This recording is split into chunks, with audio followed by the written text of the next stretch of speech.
So this passage is from the chapter in Capital Volume 1, the very famous chapter on the general formula for capital, MCM, money, commodity, money. It describes this circulation, this limitless circulation that is about the valorization of value and profit making. So the circulation of money as capital is an end in itself, for the valorization of value takes place only within this constantly renewed movement.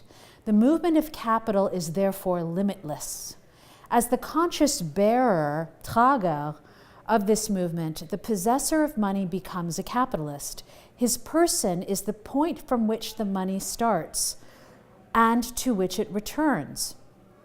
The objective content of the circulation, the valorization of value, is his subjective purpose, and it is only insofar as the appropriation of ever more wealth in the abstract is the sole driving force behind his operations that he functions as a capitalist, that is, as capital personified and endowed with a consciousness and a will. So the capitalist here is an individual bearer, Trager, of capital. So what does it mean to be the bearer of capital?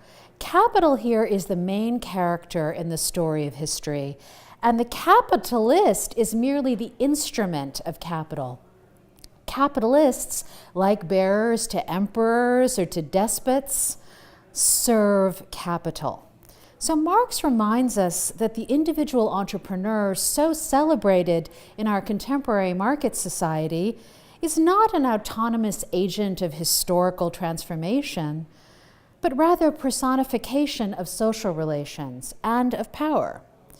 Moreover, our contemporary market society celebrates individual choice. But Marx teaches us that choice is mediated. What kind of choice do bearers or instruments or servants have?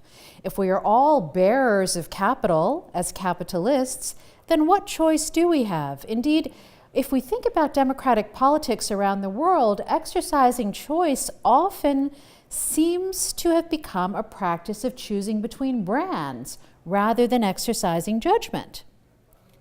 Marx explains we are always already social and that the autonomous individual of bourgeois political economy is an effect, not an origin of capitalism.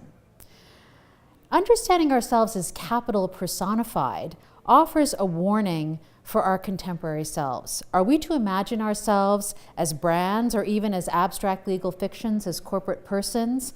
Are we to model ourselves on profit's unceasing movement and limitless conquest? What would it mean to embrace an ethics of limits? And finally, Marx gives us tools to access the contradictions of contemporary globalization. Capitalism abstracts value from deep and layered social contexts, in time and in space. The global circulation of capital evinces a homogenizing collapse of space and time, alongside the ongoing reproduction of populations living for sheer survival. So we have to attend to the ways in which vernacular, on-the-ground capitalists, bearers of capital, harness values on the ground, kinship, custom, patriarchy, to reproduce this endless and limitless circulation of profit and populations of bare survival.